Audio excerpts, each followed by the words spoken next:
Hello everyone, my name's Kathryn. So, applying to Oxford Physics. This is a talk that I would usually give at events like our Physics Masterclass. It's aimed at Year 12 students who are interested in applying here in the near future, but I thought if I recorded it then anyone could listen.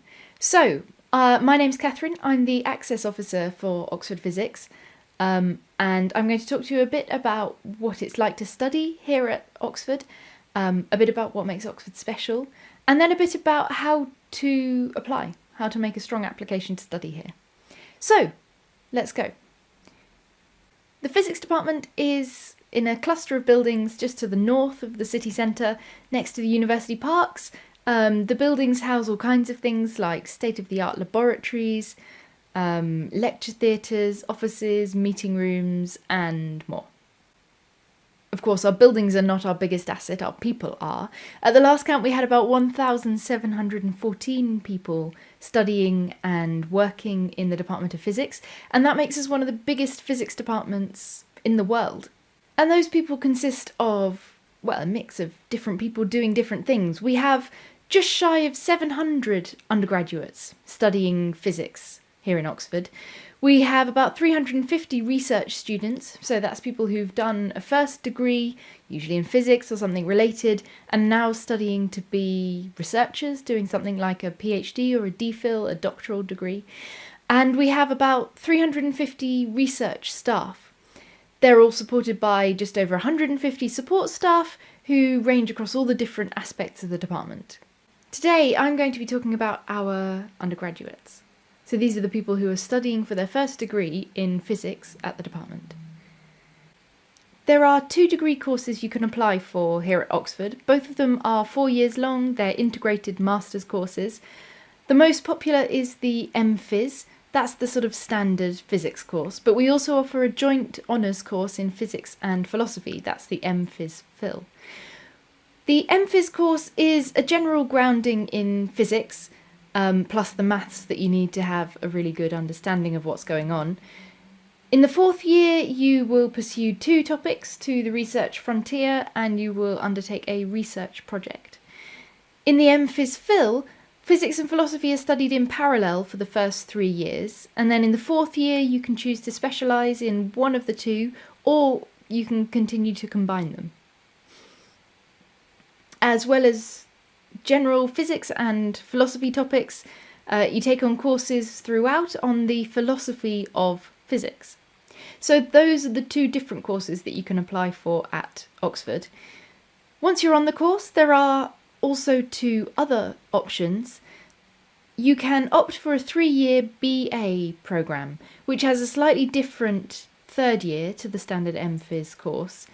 You can also apply to do a different 4th year.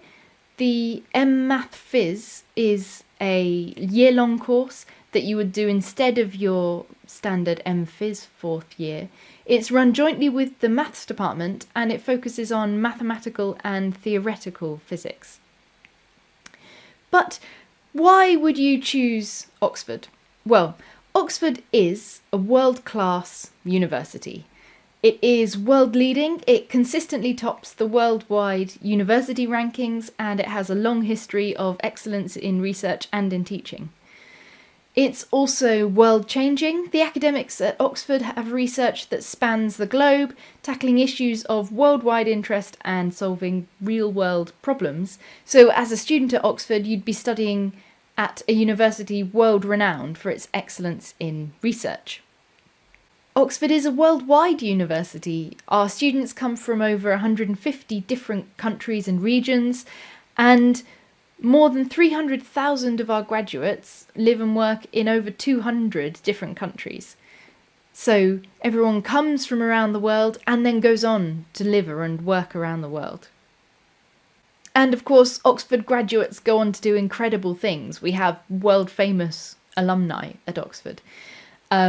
I'm sure you recognise a few of the faces there, and they go on to do amazing things in all kinds of different walks of life. But a lot of universities can say that they are world-leading and world-changing with world-famous graduates. I really think there's something else that makes Oxford stand out for undergraduates particularly, and that is the colleges. There are more than 30 colleges in Oxford, and every student is a member of a college.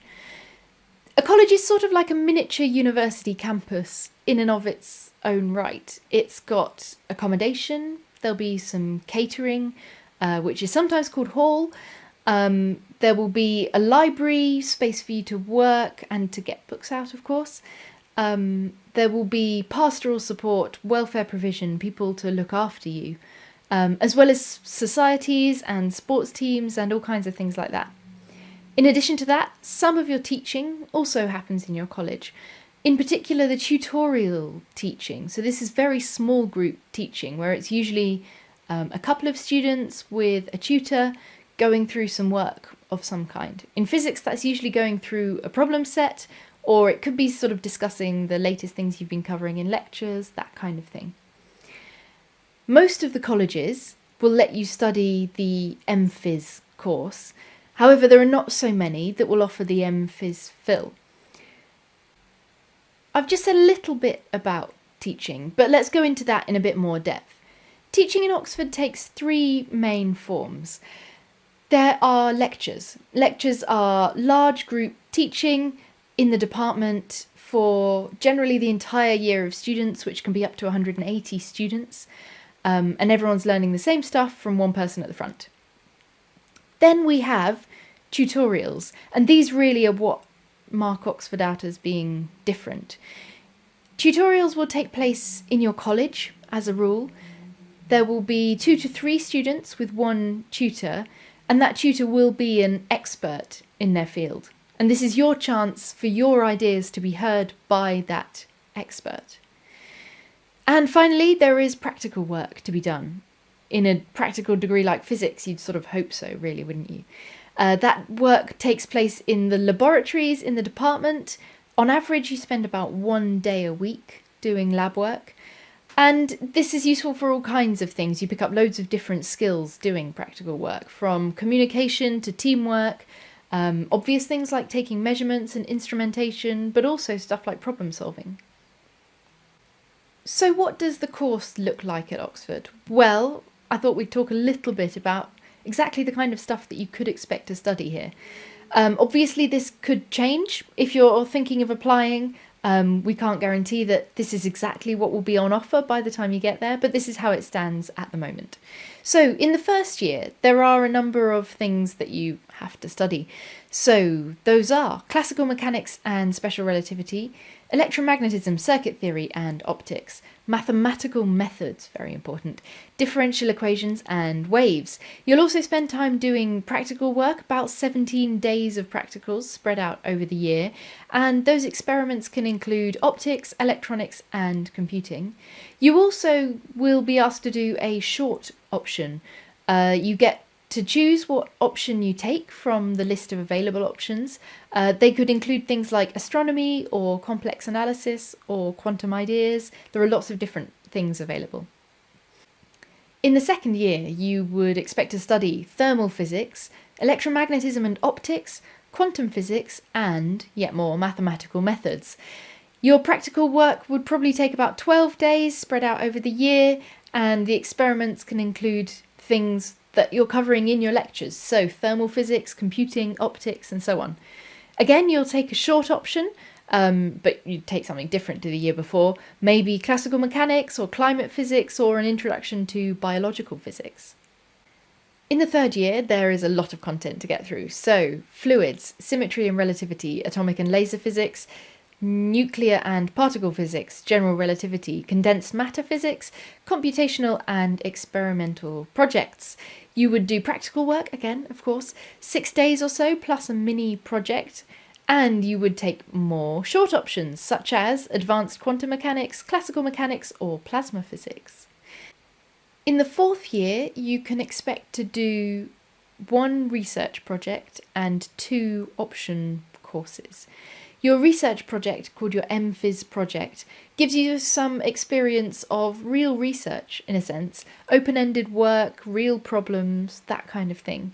And it's usually equivalent to about 1 term's worth of work. You then pick 2 from the list of major options, and at the moment those are as follows: astrophysics, laser science and quantum information processing, condensed matter, particle physics, atmospheres and oceans, theoretical physics and biological physics. So there is a lot of physics for you to get your teeth into. This is how it stands for the MPhys course. As I said, the BA in physics and the MPhys Phil are a little bit different. The MPhys Phil, of course, you wouldn't take all of these options because you've got philosophy to do as well. And the BA, your third year, would look a bit different in terms of exactly which options you took and what your project and practical work might look like.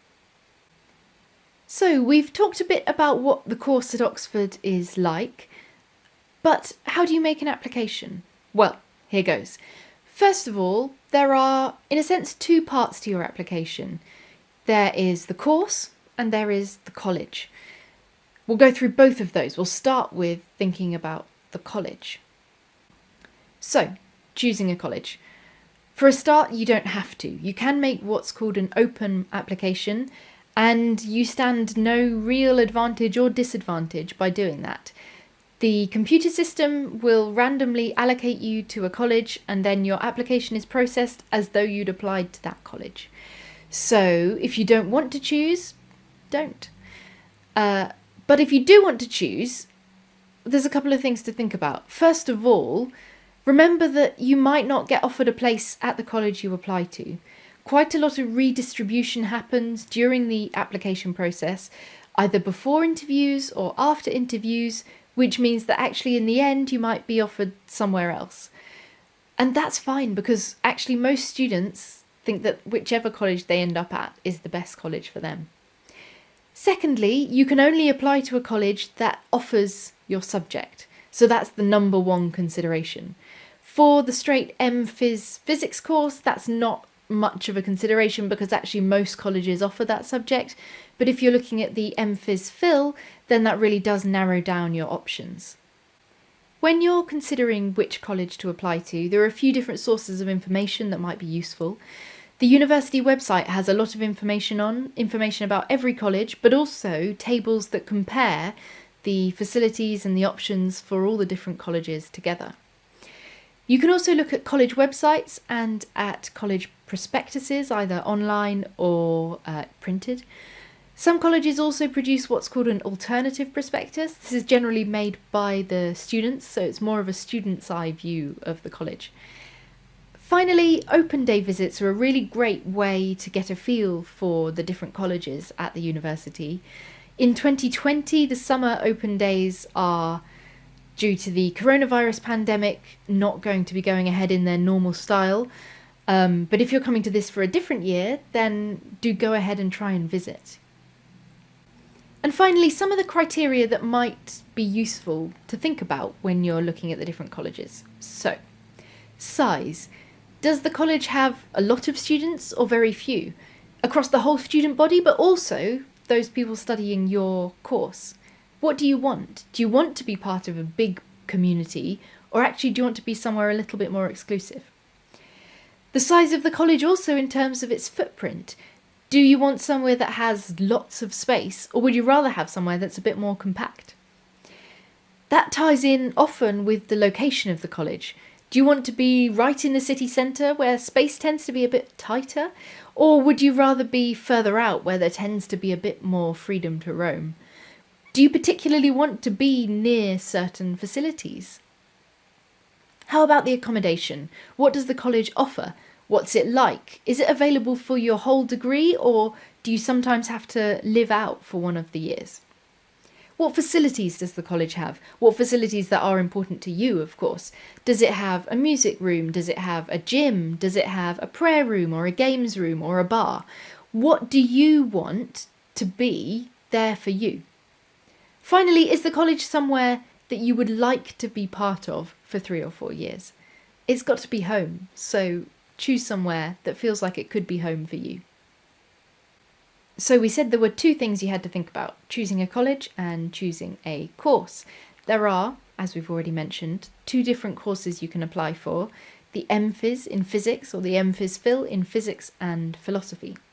The entry requirements for A-levels for both of these courses are A star AA, with the A star in physics or maths or further maths.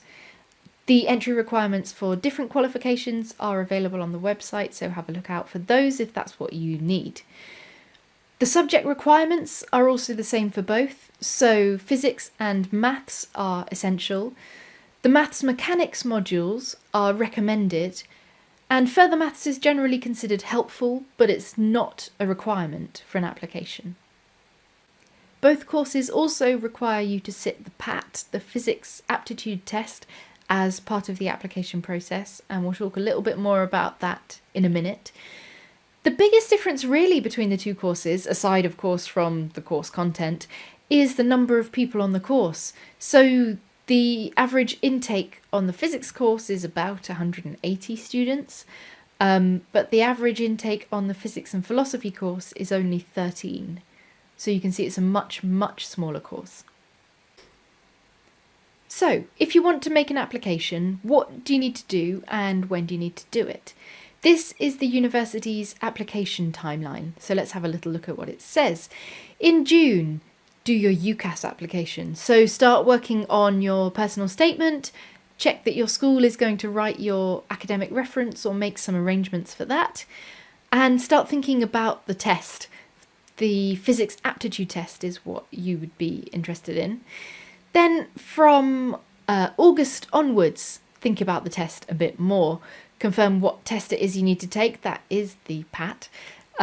Prepare, practice. We'll say a little bit more about that in a minute. But particularly, make sure that you're registered for the test with a test centre.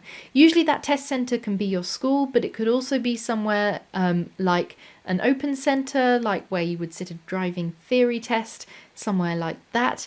But you need to make sure that you're registered for the test before the application deadline.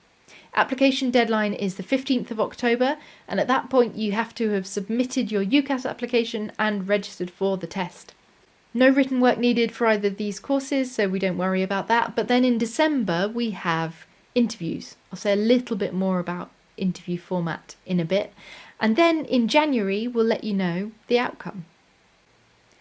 Throughout your application, what we're measuring you up against are our admissions criteria. Those are set out here.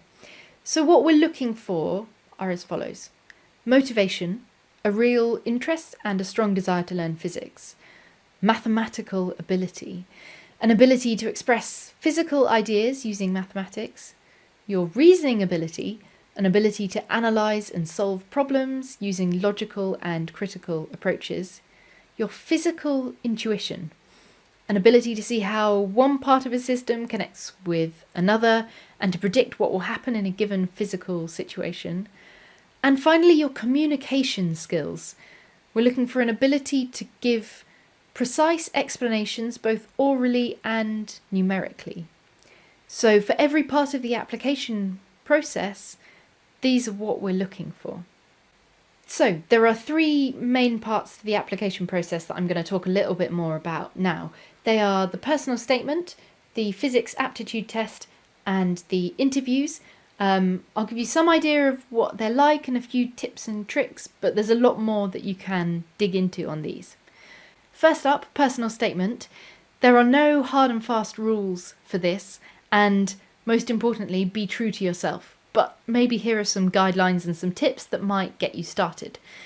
Okay, the first thing we've got on here is plan it. Any piece of writing that you want to come out well should be planned, so this is no exception. Secondly, don't undersell yourself. Obviously don't brag and exaggerate, but equally this is your chance to tell the tutors who you are, so don't underdo it. Thirdly, hopefully this one's obvious, be honest, don't lie in your personal statement. Fourth, be reflective. It's interesting to see when there is depth of thought, not just that you've done lots of different things, but that actually you've thought about it.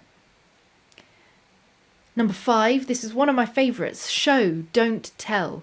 Rather than telling me how passionate you are about physics, how much you love the subject, show me that passion and that love by writing about something you have done or something you have seen or something you have read.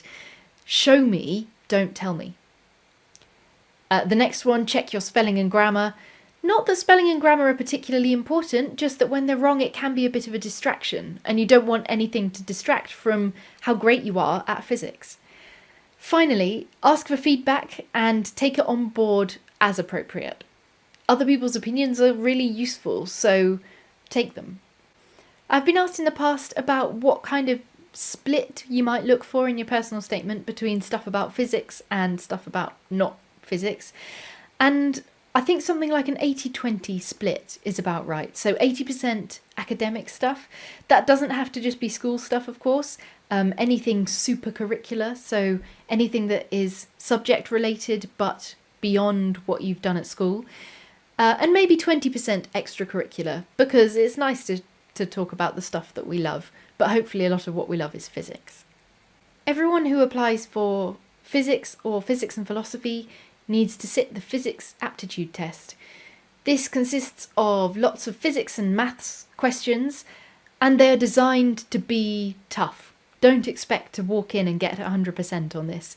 We're using the test to really filter out all the candidates. We get the best physicists in the world applying for us. We want to really differentiate between everyone. So expect it to be tough. But we don't generally use content that you don't know or that you shouldn't know. There is a syllabus, so have a look at what the syllabus is and see exactly what could be on the test. But it's designed to cover stuff that you will have done at GCSE or at A level, probably more at GCSE and AS level. And we ask teachers to look at the paper beforehand to make sure that we're getting the level about right. So check what's on the syllabus. Make sure that you do actually know all the stuff that's there, but we shouldn't be asking you to learn too much more. Finally, we call it an aptitude test, but preparation is important. Knowing how the paper works and practicing the style of question really helps. There are a few different things you can do for that. First of all, we run a Preparing for the PAT course, which runs over the summer and is aimed at people sitting the PAT the next autumn. There are lots of practice papers available online. There are some solutions available online as well. Look at the Oxford Physics website. There's quite a lot of material there now. And we keep adding more, so keep checking back. Finally, in terms of external resources that might be useful, you may have come across the British Physics Olympiad before. They have a lot of questions and a lot of solutions available online. They are generally more difficult than A-level problems. They are more extended, so they're a really good way of practicing the kind of questions that you might get asked in the PAT. And Isaac Physics, again, you may have come across this before. It's a free online platform full of physics and maths questions, lots of solutions, lots of stuff for you to get your teeth into. Essentially, the more you do, the better. And finally, interviews. We use all of the information we've got about you so far, so from your UCAS form and from your PAT score, to decide who to interview. Interviews take place in December, and in general you could expect to get 3 different interviews at 2 different colleges. The content and the level is similar to the PAT, and again we're trying to test out how you think about physics. So there's going to be problem solving, the material will be unfamiliar, and if it looks like you're cruising along, then we will push you, and we will push you until you get to the point where you can't get it anymore. So expect to be tested. And again, preparation is really useful. The more you can do, the better. This doesn't need to be expensive. You don't need to be spending hundreds of pounds on private tuition or anything like that. Just talk to people. Explain your ideas, explain physics concepts, do your homework problems out loud, talk to your cat, talk to your goldfish, talk to your gran, talk to anyone, just express your thoughts out loud. And if you can express physics and maths thoughts out loud, even better. If you've got teachers around you, physics teachers, maths teachers, they're a really good resource. Talk to them, see what they can do. And we have some resources for teachers available on the website too, so get them to check them out if they're not too sure. So that just about brings me to the end of everything I wanted to say today. There's a lot more information out there though if you want to hunt it down. So the university website is a really good place to start, as is the Department of Physics website. The second link on there is a link to our mailing list. We send out emails fairly regularly with information about new resources and events and opportunities that might be of interest to people who are thinking of applying, so you can sign yourself up for that there if you want. And you can always drop us an email. That's our email address there, the third one down. If you've got any questions, if you want any more information, just drop us a line. Or you can get in touch through our social media accounts, and those details are there. So I hope that's been a useful introduction to Oxford Physics and studying here and applying to study here. If you've got any questions, do get in touch, either through what we've just said or else just drop us a comment below and we'll see what we can do. And I hope to see you all sometime soon.